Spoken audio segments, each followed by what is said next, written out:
Have you ever set a powerful intention? I am abundant. I am loved. I am free.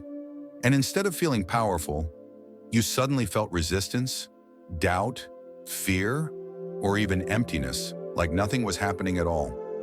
Here's the shocking truth most teachers won't tell you. That's not failure. That's the proof it's working. Because manifestation isn't about instant comfort. It's about quantum recalibration. And today we're going to break down the paradox of why it feels wrong at first, and why that's the exact signal you're doing it right. The paradox of discomfort. Let's start with this. Your nervous system doesn't care about your dreams. It cares about your survival.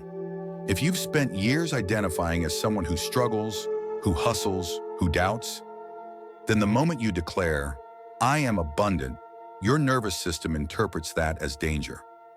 Why? Because it's unfamiliar. The subconscious believes safety equals repetition, even if the repetition is painful, even if it keeps you stuck. So the discomfort you feel when you step into a new identity isn't a sign you're failing. It's your system trying to protect you from change. Think about that. Resistance isn't rejection, it's protection. This is why quantum manifestation feels so strange at first. You're literally collapsing the old wave function of who you've been, and your body fights to hold on to the familiar frequency. The science of quantum dissonance. Quantum physics gives us the perfect metaphor. When a particle exists in superposition, it's both this and that, a wave of infinite possibilities. But the moment observation collapses the wave function, one reality crystallizes. That's exactly what happens in manifestation. When you declare a new identity, you collapse a new timeline. But here's the catch. Your old identity is still echoing through your nervous system. Joe Dispenza calls this the memory of the body. Bruce Lipton explains it as the subconscious programs running 95% of your life. So when you affirm, I am free, but your body still feels chained, that gap is called quantum dissonance. It's the space between the frequency you're broadcasting now and the one you've been broadcasting for years. And guess what? That dissonance doesn't mean you're wrong. It means you're finally shifting. Why the field hears frequency, not thoughts? This is where so many people get lost. They say affirmations for weeks. They visualize, they script, and then they look around and see nothing, and they give up. But the quantum field doesn't respond to your thoughts. It responds to your coherence, the alignment of thought, emotion, and body frequency. Neville Goddard said, feeling is the secret, because thought without embodiment is static. It doesn't move the field. So when you declare a new reality, your job is not to force belief. Your job is to teach your body, through breath, through emotion, through repetition, that this new identity is safe. And once the nervous system feels safety, the subconscious aligns. And when the subconscious aligns, your frequency broadcasts loud and clear. That's when the field begins to reflect. The neuroplastic delay. Now let's decode one of the biggest traps, the neuroplastic delay. Neuroscience shows that when you fire new thoughts and emotions, you begin to wire new circuits in the brain. But just like working out, there's a lag. Think of it as planting a seed. You water it, nurture it, but for weeks, nothing breaks the soil. Does that mean nothing's happening? It means everything is happening underground. Your affirmations, your meditations, your practices, they're restructuring your brain's wiring. And during that delay, your external reality often looks the same. That's why most people quit. They think silence means failure, but silence means rewiring. So the next time you affirm and feel nothing, celebrate. That void is the seed growing beneath the surface. Resetting into coherence. So how do you shift faster? How do you move through the discomfort instead of looping in it? The key is nervous system coherence. Here's a simple practice. Pause and breathe. Inhale slowly for 4 counts. Hold for 2. Exhale for 6. This tells the body, we are safe. Name the discomfort. Instead of resisting it, say, this is my nervous system recalibrating. Feel the future now. Conjure the emotion of already being who you desire to be. Not just the thought, but the vibration, gratitude, freedom, joy. The breath regulates the body. The awareness retrains the subconscious. The feeling broadcasts the frequency into the field. That's coherence. The real secret, discomfort equals expansion. So here's the truth I want you to remember. If manifestation feels wrong at first, that's not a red flag. That's the green light. It means you're stretching beyond the old identity. The body doesn't lie. One of the biggest mistakes people make in manifestation is trying to think their way into a new life while ignoring their body. Your mind says, I am abundant, but your shoulders are tight, your breath is shallow, your gut is clenched. The body doesn't lie, and the field doesn't respond to thought alone. It responds to the sum total of your frequency. So when your body still carries the old signal, it creates static in your broadcasts. That's why embodiment practices, movement, breath work, even dance, are not optional. They're essential. When you relax the body into safety, the new identity stops feeling like a threat and starts feeling like home. Why old timelines test you? Have you ever noticed that right after you set a powerful intention, the opposite seems to show up? You affirm love and an old toxic partner texts you. You affirm abundance and an unexpected bill arrives. This isn't punishment, it's physics. Your old timeline has momentum. Like a train slowing down after the brakes are pulled, it takes time to lose speed. And those tests are simply the remnants of the old energy dissolving. Your job is not to panic when it happens. Your job is to recognize this is the old frequency playing its final note. And instead of reacting, anchor into your new vibration until the old dissolves completely. The power of repetition. Here's something people underestimate. Manifestation is not a one-time declaration.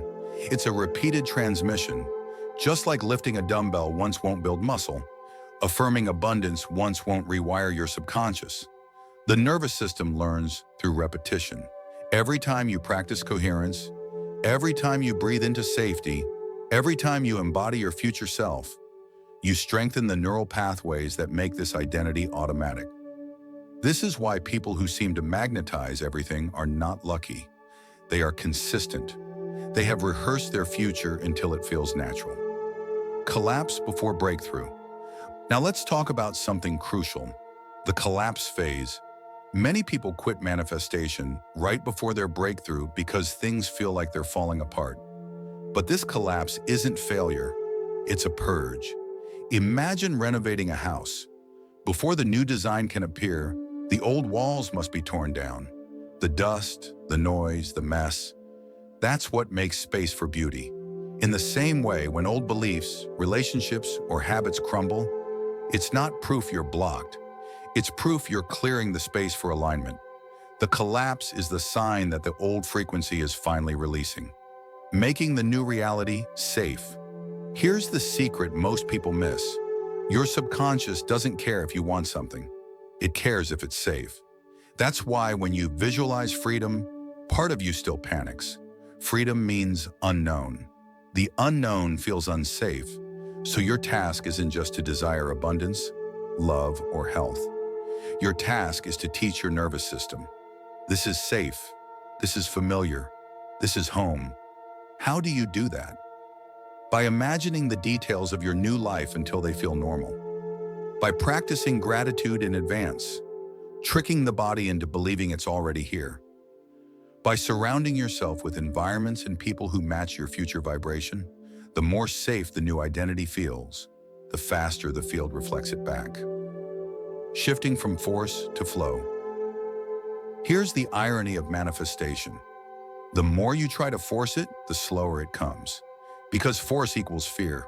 Force equals doubt. Force equals, I don't trust the field, so I have to push. But when you relax into coherence, when you align instead of chase, reality bends faster. Neville Goddard said, you do not have to lift a finger. The state you occupy will do the work for you. So stop trying to wrestle the quantum field into submission. Instead, choose the vibration, hold it, and allow life to rearrange around you. This is how manifestation shifts from a battle to a flow. The identity lock. Let's end with the most powerful secret, the identity lock. Your reality cannot rise higher than your self-concept. If you secretly believe you're unworthy, unlovable, or unsupported, you will unconsciously sabotage every breakthrough. So the deepest work of manifestation is not chasing outcomes, it's upgrading identity. Ask yourself, who do I believe I am? Do I believe I'm someone who always struggles, or someone who naturally receives? When you shift identity, outcomes are automatic, because the quantum field doesn't give you what you want, it gives you who you are. The quantum delay. Here's one of the hardest truths to accept. The field does not respond instantly. Why? Because reality is stabilized by resonance. Think of it like tuning a radio. If you flick the dial once, you get static. But if you keep holding it, you lock into the station. Your manifestation works the same way. One declaration may not lock in, but sustained frequency eventually collapses the wave function into form. This delay is not a punishment, it's a filter. It ensures that only the vibrations you commit to consistently shape your reality. The role of emotional memory. Most people try to manifest with their mind, but their body is still addicted to the old story. Science shows your cells literally store chemical memories of emotions. If you've lived years in lack, fear, or heartbreak, your biology has memorized those feelings like a drug. That's why when you affirm abundance, your body rebels. It's going through withdrawal. The discomfort is not sabotage, it's detox. Every breath of coherence, every moment of choosing the higher emotion, rewires your cells to memorize a new future. The myth of no results. Here's where most people quit. They say, I've been visualizing, meditating, practicing, and nothing is happening. But this is a myth. Something is always happening. The moment you shift frequency, the quantum field responds. You may not see external evidence yet, but the invisible rearrangement has already begun. The partner hasn't appeared yet, but the old wounds are being cleared. The money hasn't shown yet, but the subconscious blocks are dissolving. No results doesn't exist. What you call no results is just results you can't see yet. How to catch yourself slipping. Every quantum jumper faces this. You're aligned for a few days and then suddenly, you collapse into doubt. This isn't failure, this is training. The key isn't to never slip. The key is to catch the slip quickly. Notice, I just repeated an old thought. I just reacted from an old timeline.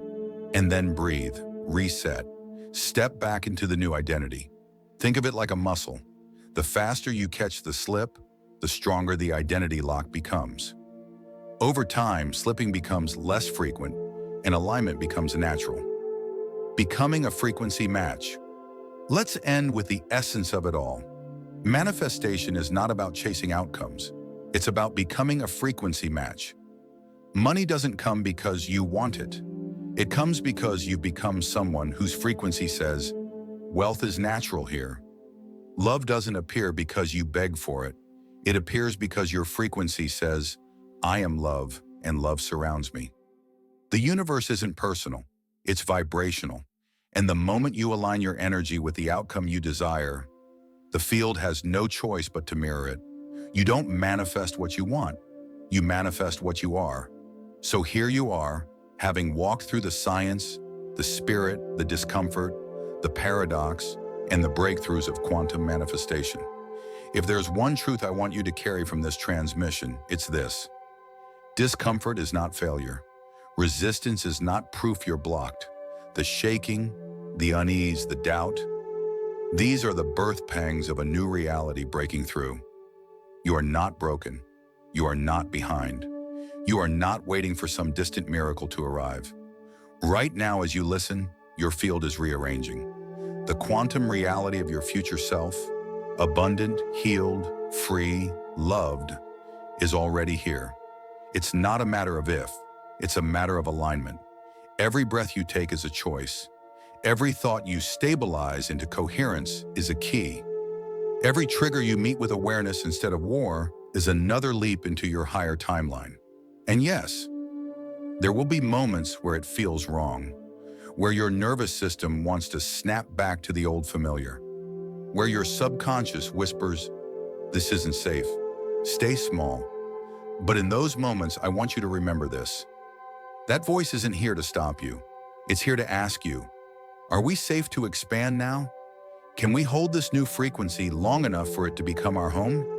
And your answer, the one you choose in those moments, is everything. If you answer with coherence, with breath, with trust, the field listens. The field responds. Because the quantum doesn't hear your begging. It doesn't respond to desperation. It doesn't measure your worth. It responds to your frequency. It reflects your state. It mirrors your truth. So the real work isn't waiting. It isn't pushing. It isn't even asking. The real work is being. Being the one who already has. Being the one who already knows. Being the one who walks in gratitude before receiving. Being the one who says, I am enough. And because I am enough, life cannot help but overflow. And here's the most liberating truth of all. Once you stabilize in that state, you realize the manifestation was never the goal. The abundance, the love, the freedom, the health,